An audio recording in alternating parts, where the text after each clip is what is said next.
This video is sponsored by Squarespace. Hello, I'm Mimi. I'm a digital artist and I know how disheartening it can be to spend lots of time on your art only to find out that nobody wants to buy it. So today I'm going to help you choose an art style that actually sells for those of you who want to turn your love for art into a career or small business. It's not about whether your art is good or bad, because you can have great art that doesn't make for a great product. It's about meeting the needs and wants of a customer. We would all love to just make art however we like and have people queuing up to give us money for it. But if you want to be serious about selling your art, then you need to consider not just what you would like to make, but also what your customer wants to purchase. Sales can feel a bit like a dirty word, especially when we're talking about our art that we've poured so much of ourselves into. But sales is a two-way street. Nobody is doing anyone a favor. You make something of value and a customer exchanges their money for that value. If you have a good product, then you should feel good about charging what it's worth, because you're giving your customer something that they really want. Now, it should go without saying that if you don't want to monetize your art hobby, then you don't have to. But if you do want to earn your income, or even just a part of your income from your art skills, then you really need to think about how you can develop an art style that sells. I think that firstly, regardless of who you're selling to, one of the most important questions to ask is, what does your art say? Art is a visual language, so what is yours saying to your customer? Now, people might interpret it differently, but if it doesn't say something to your customer, why would they buy it? And if you're not sure how to answer that question for yourself yet, then figuring that out might be a good place to start. Now, ultimately, choosing an art style that sells depends on what you're selling and who you're selling to. You can think about this in either direction. If you already have an art style that you really love, then think about who would potentially be interested in that style of art and how you can refine it with them in mind. Or you can think the other way around, starting with what kind of products or services you want to sell, and then develop an art style to fit that. So let's look at common income categories for artists and how you can choose an art style that would sell in each of them. So number 1, selling your art on products. Finding an art style that successfully sells on products requires you to understand your target customer and what kind of art they would like enough to pay for. You need to ask, what is it about art prints or stickers or stationery that makes us want to buy them? And how can you apply that to your art? I think that people buy art that makes them feel something, usually something positive, or something that they find relatable. It comes back to what I said before, what does your art say to your target customer? Maybe your art makes them feel all warm and fuzzy when they look at it, maybe it helps them express themselves, or maybe they really relate to it and it represents exactly how they feel. It's important to form a connection with your audience with your art, so consider how you can develop your art style to do that. Let's take the example of making art that your customer can relate to. Think about who your customer is, what do they struggle with, what do they love, what are some common inconveniences that only people like them would understand. My audience is mostly beginner artists, so I could make art that represents the struggles of a beginner artist, like mixing up your paint water with your cup of tea, or having an image of something great that you want to draw in your head and it turns out totally wrong. I also know that they like cute animals like I do, so I would practice drawing the cutest animals I possibly could to become the best I could be at drawing cute animals in relatable artist scenes, and that is how I would connect my art with my audience in a sellable way. So income category number 2, selling custom commissions to individual customers. So again, you want to think about your customer. So what kind of commissions are you selling? Who's buying them? And what kind of visual story are you telling with your custom art? A commissions customer is going to be looking for an artist who specializes in the subject they want commissioned, for example, pets, people, or houses, and also a style that represents the mood and aesthetic they want. For example, a really cute and heartwarming style, or a really realistic and serious style. Now think about all of the different subjects that you could illustrate for commissions, and then really think about and also research what kind of styles there would be a market for. And then if any of those match with the kind of art you would like to make, you're onto a winner. Let's just take custom commissions of houses as an example. People are likely to be buying them as a gift for first home buyers, and so the art is probably going on a wall or a bookshelf in that home. If I wanted to make art that sells, then I would think about popular home decor styles and which of those I can see myself making art for. I personally like cottage aesthetics, which have a lot of natural colours and traditional materials, so I could make pretty little watercolour homes to appeal to that audience. Or maybe a more modern, colourful aesthetic would be fun too, with lots of big shapes and bright colours.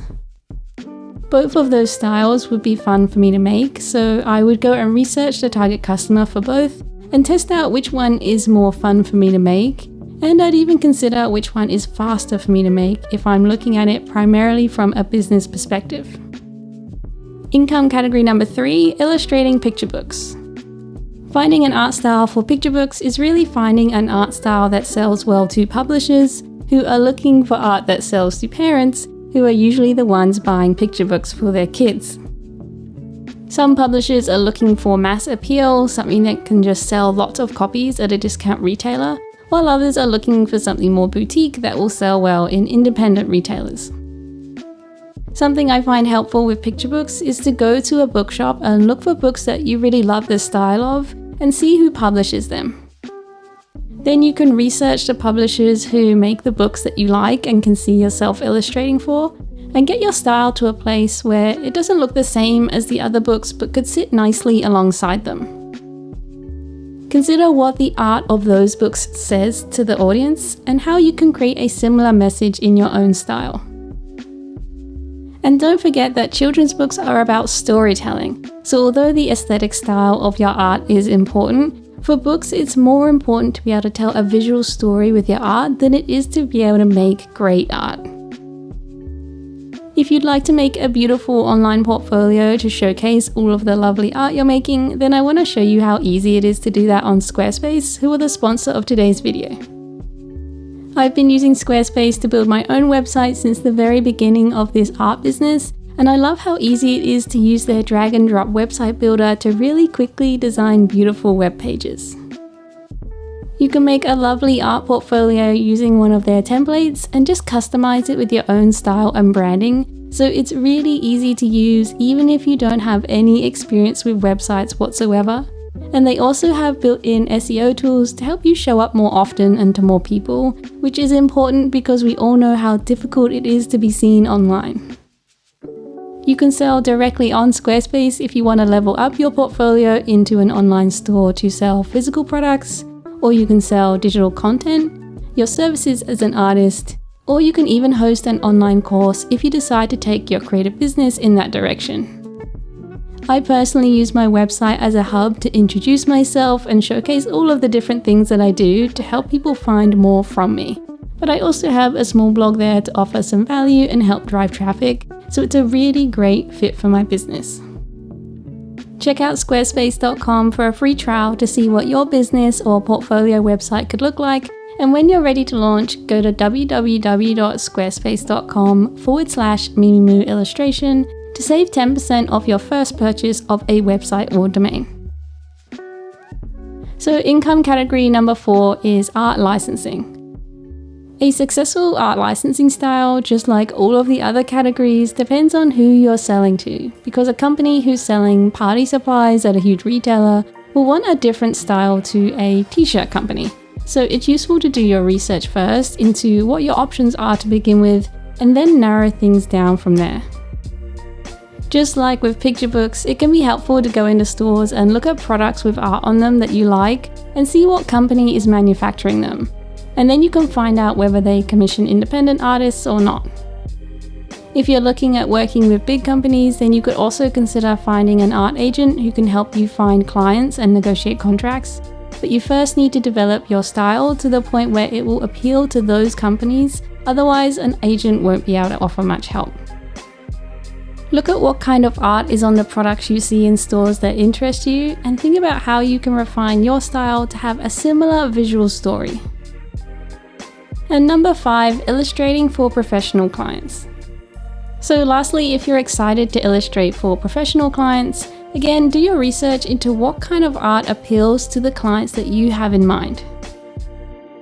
Having an agent can be helpful here as well because they have connections, but you want to be able to take to them a portfolio of art that you know will sell well to your dream client because you've researched them and refined your style to fit them really well. So again, think about what your client wants to say to their customer, and what does the art that they usually commission say, and how can you have a similar visual message in your own style. For example, if I would really love to illustrate for independent craft magazines, I'd go and research their core message, their audience, and their aesthetic. Maybe I'd discover that they have a really homemade from scratch style as a brand, and they really lean into traditional media, and maybe most of the art in their magazines is instructional.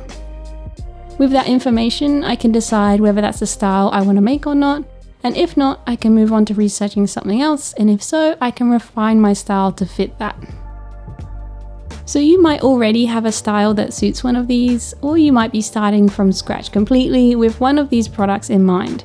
Either way, you want to get really good at your art styles so that you can consistently deliver great products for your customer, and of course, getting really good just takes time and practice. That definitely doesn't mean you need to wait until you've perfected your art until you start selling. You're always going to be learning and improving, so perfection is not attainable.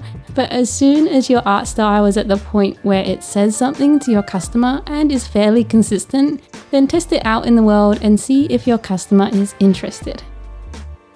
And if you have multiple art styles, then I would recommend choosing one to focus on for income and to refine that style with your customer in mind. You can still keep creating with your other styles just for fun, and then once you've developed some healthy income with your main style, you can always try and monetize other styles later down the road, but it's a good idea to focus on one thing at a time if you want to be serious about growing it. Now, I am busy working away on a class with everything I've learned about starting a successful art business that I'll be releasing in September, but it's available for pre-order now at a discount if you're watching this before September, or if you're watching this in the future, then it will already be out and you won't have to wait. So see the link in my description for more information if you'd like to join me there. And let us know in the comments below what kind of art style you have or would love to develop, and whether you'd like to sell your art or not. Thanks so much for watching this video. Give it a like and subscribe if you haven't already for more art business videos, and I'll see you in the next one. Bye bye.